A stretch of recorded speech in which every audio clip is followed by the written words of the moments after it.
నారాయణం నమస్కృత్య నరం చైవ నరోత్తమం దేవీం సరస్వతీం వ్యాసం తతో జయముదీరయేత్.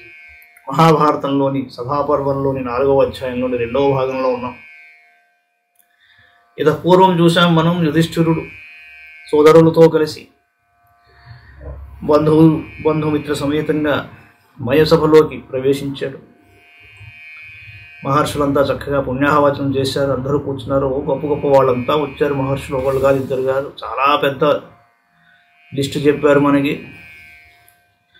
అక్కడ కూర్చుని వాళ్ళంతా సభలో చక్కగా మంచి మంచి కథలను చెప్పడం మొదలుపెట్టారట, భగవంతుడికి సంబంధించినవి. ముఖ్యంగా కొత్త ప్రదేశంలోకి వెళ్ళినప్పుడు చేసుకోవలసిన పనులు అవి. చక్కని శ్రీహరి గుణములు చెప్పుకోవాలి, స్తోత్రములు చేయాలి, చక్కగా కథలను చెప్పుకోవాలి, భగవంతుణ్ణి కీర్తించాలి. అలా చేసిన చోట ఏ దోషము ఉండదు. అంచేత అవన్నీ వాళ్ళు చేశారు. అంతేగాక ఏతే చాన్యే చ బహవ వేదాంగ పారగా ఉపాసతే మహాత్మానం సభాయాం ఋషి సత్తమా. వీరితో పాటు వేదాంగ పారంగతులైన పండితులు, మునిశ్రేష్ఠులు, మహాత్ముడైన యుధిష్ఠిరునితో పాటు సభలో కూర్చున్నారు. కథయంత కథాః పుణ్యాః ధర్మజ్ఞాః శుచయోమలాః తథైవ క్షత్రియ శ్రేష్ఠాః ధర్మరాజముపాసతే. ధర్మజ్ఞులు, పవిత్రాత్ములు, నిర్మల హృదయులు అయిన మహర్షులు మహారాజైన ధర్మజునకు పవిత్రమైన కథలను చెప్తున్నారు. ఆయనతో పాటు క్షత్రియ శ్రేష్ఠులైన రాజులు కూడా ధర్మరాజును సేవిస్తున్నారు. ఇది చక్కని నేర్చుకోవలసిన అంశం. చాలా చోట్ల గమనిస్తూ ఉంటాము. శుభకార్యములు అక్కడ అవుతూ ఉంటాయి. ఇక్కడ కూర్చుని పిచ్చి పిచ్చి మాటలు మాట్లాడుకుంటూ ఉంటారు. వాళ్ళని వీళ్ళని తిట్టుకుంటూ ఉంటారు, ఆడిపోసుకుంటూ ఉంటారు. అసలు చేయవలసిన పని ఇది. ధర్మజ్ఞులు, పవిత్రాత్ములు, నిర్మల హృదయులు అయిన మహర్షులు మహారాజైన ధర్మజునకు పవిత్రమైన కథలను చెప్తున్నారు. ఆయనతో పాటు క్షత్రియ శ్రేష్ఠులైన రాజులు కూడా ధర్మరాజును సేవిస్తున్నారు. శ్రీమాన్ మహాత్మా ధర్మాత్మా ముంజకేతుర్వివర్ధన సంగ్రామజద్దుర్ముఖశ్చ ఉగ్రసేనశ్చ వీర్యవాన్ కక్షసేనక్షితి పదిక్షేమకశ్చాపరాజితః కాంబోజరాజకమఠః కంపనశ్చ మహాబలః సతతం కంపయామాస యమనానేక ఏవ యః బలపౌరుష సంపన్నాన్ కృతాస్త్రానమితౌజసః. మహాత్ముడు, ధర్మాత్ముడు, శ్రీమంతుడు అయిన ముంజకేతు మహారాజు, వివర్ధనుడు, సంగ్రామజిత్తు, దుర్ముఖుడు, పరాక్రమవంతుడైన ఉగ్రసేనుడు, కక్షసేన మహారాజు, అపరాజితుడు, క్షేమకుడు, కాంభోజరాజు, కమఠుడు, మహాబలుడైన కంపనుడు ధర్మరాజును సేవిస్తున్నట్ట. ఆ కంపనుడు బలపౌరుష సంపన్నులు, అస్త్రవేత్తలు, అమిత పరాక్రములు అయిన యువకులను అందరినీ తానొక్కడే నిత్యము కంపింపజేసేవాడు. అందుకని కంపనుడు అన్న పేరు.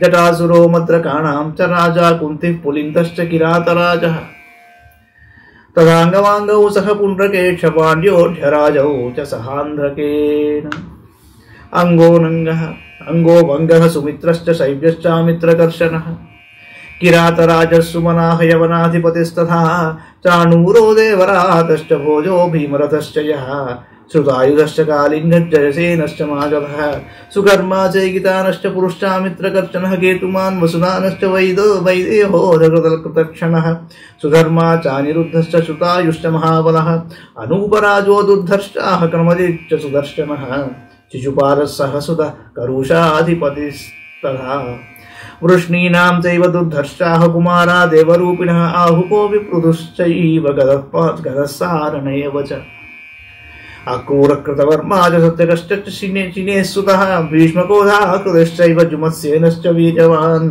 కేకయాం చ మహేశ్వాసాః యజ్ఞసేనశ్చ సౌమకిః కేతుమాన్ వసుమాంశ్చైవ కృతాస్త్రశ్చ మహాబలః ఏతే జాన్యే చ బహవః క్షత్రియా ముఖ్యసమ్మతాః ఉపాసతే సభాయాం స్మ కుంతీపుత్రం యుధిష్ఠిరం. ఇంకా సభలో జటాసురుడు, మద్రరాజు, శల్యుడు, కుంతిభోజ మహారాజు, కిరాతరాజైన పులిందుడు, అంగరాజు, వంగరాజు, పుండ్రకుడు, పాండ్యుడు, ఓండ్రరాజు,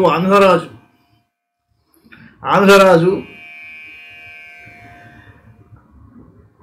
సుమిత్రుడు, శత్రు సంహారకుడైన శైప్యుడు, కిరాతరాజైన సుమనుడు, యవన దేశాధీశుడు, చాణూరుడు, దేవరాతుడు, భోజుడు, భీమరథుడు, కళింగరాజైన సుతాయుధుడు, మగధదేశీయుడైన జయసేనుడు, సుకర్ముడు, చేకితానుడు, శత్రు సంహారకుడైన పురుడు, కేతుమంతుడు, వసుదానుడు, విదేహరాజైన కృతక్షణుడు, సుధర్ముడు, అనిరుద్ధుడు, మహాబలాఢ్యుడైన సుతాయువు దుర్ధర్ష వీరుడైన అనూపరాజు, క్రమజితుడు సుదర్శనుడు, పుత్రులతో ఉన్న శిశుపాలుడు, కరుషరాజైన దంతభక్తుడు, వృష్ణివంశీయులు, దేవతాస్వరూపులు అయిన రాజకుమారులు ఆహుకుడు, విప్రుధుడు, గదుడు, సారణుడు, అక్రూరుడు, కృతవర్మ, శనిపుత్రుడైన సత్యకుడు, భీష్మకుడు, ఆకృతి, పరాక్రమవంతుడైన జుమత్సేనుడు, ధనుర్ధారులలో గొప్పవాడైన కేకయ రాజకుమారుడు, సోమకుని మనువడైన ద్రుపదుడు, కేతుమానుడు మొదలగు మహారాజులు ధర్మరాజును సేవిస్తున్నారు. అంతేకాక అస్త్రవిద్యా నిపుణులు, మహాబలాఢ్యులు అయిన వసుమానుడు మొదలైన ప్రధాన క్షత్రియులందరూ ఆ సభలో కుంతీనందనుడైన యుధిష్ఠిరుని సేవిస్తున్నారు. అర్జునం ఏ చ సంసృత్య రాజపుత్ర మహాబలాః అశిక్షం తధనుర్వేదం రౌరవాజినవాససః తత్రైవ శిక్షితా రాజన్ కుమారా వృష్ణినందనాః. మహాబలవంతుడు రాజకుమారుడు అయిన అర్జునుని దగ్గర ఉండి మృగచర్మాంబరధారులు ధనుర్వేదంలో శిక్షణ ఇస్తున్నారు. వీరు కూడా ఆ సభలో ధర్మరాజును సేవిస్తున్నారు. రాజా, వృష్ణివంశ రాజకుమారుడు ఆనందంగా ఆ శిక్షణలో పాల్గొన్నారు. రౌక్మిణేయశ్చ సాంబశ్చ యుధానశ్చ సాత్యకి సుధర్మస నిరుద్ధశ్చ శైక్యశ్చ నరపుంగవః ఏతే చాన్యే చ బహవర్రాజాన పృథ్వీపదే ధనంజయ సఖా చాత్ర నిత్యమాస్తే స్మ తుంబురుః. రుక్మిణీ కుమారుడైన ప్రద్యుమ్నుడు, జాంబవతి కుమారుడైన సాంబుడు, సాత్యకి యుధానుడు, సుధర్ముడు, అనిరుద్ధుడు, మానవ శ్రేష్ఠుడైన శైభ్యుడు ఇంకా అనేకులైన రాజులు ఆ సభలో ఉన్నారు. ఉపాసతే మహాత్మానం నాసీనం తప్తవింశతి చిత్రసేన సహామాచ్య గంధర్వాప్సరసస్తథా. మంత్రులతో కూడా చిత్రసేనుడు మొదలైన 27 మంది గంధర్వులు ఇంకను అప్సరసలు ఆ సభలో ఉండి ధర్మరాజును సేవిస్తున్నారు. గీతవాదిత్ర కుశలాః సామ్యతాల విశారదాః ప్రమాణేధలయే స్థానే కిన్నరాః కృతనిశ్రమాః పంచోదితాస్తు మురుణా గంధర్వ సహితాస్తుదాగాయం దివ్యతానైస్తే యథాన్యాయం మనస్వినః పాండుపుత్రాన్ ఋషీంశ్చైవరమయం తౌపాసతే. గీతవాద్య నిపుణులైన సంగీతజ్ఞులు, తాళజ్ఞాన పండితులను, లయ స్థాన పరిజ్ఞానంతో సంగీత కళలో విశేషంగా పరిశ్రమ చేసిన గాయకులు, కిన్నర తుమ్మురుల ఆజ్ఞానువర్తులై ఉన్నారు. వారితో పాటు ఇతర గంధర్వులు కూడా తగిన రీతిలో గానం చేస్తూ మహర్షులందరికీ ఆనందాన్ని కలిగిస్తున్నారు. ఈ విధంగా వారందరూ ధర్మరాజును ఆ సభలో సేవిస్తున్నారండి. తస్యాం సభాయమాసీనాః సువ్రతాః సత్యసంగరాః దివీవ దేవా బ్రహ్మాణం యుధిష్ఠిరముపాసతే. దేవతలందరూ బ్రహ్మదేవుని సేవించినట్లు ఆ సభలో సత్యప్రతిజ్ఞులు సువ్రతులు అయిన మహాపురుషులు ధర్మరాజును సేవిస్తున్నారు. ఇది శ్రీ మహాభారతే సభాపర్వణి సభా క్రియాపర్వణి సభా ప్రవేశో నామ చతుర్థోధ్యాయః. మంగళం భగవాన్ విష్ణుః, మంగళం గరుడధ్వజః, మంగళం పుండరీకాక్షో, మంగళాయతనో హరిః. సర్వం శ్రీకృష్ణార్పణమస్తు.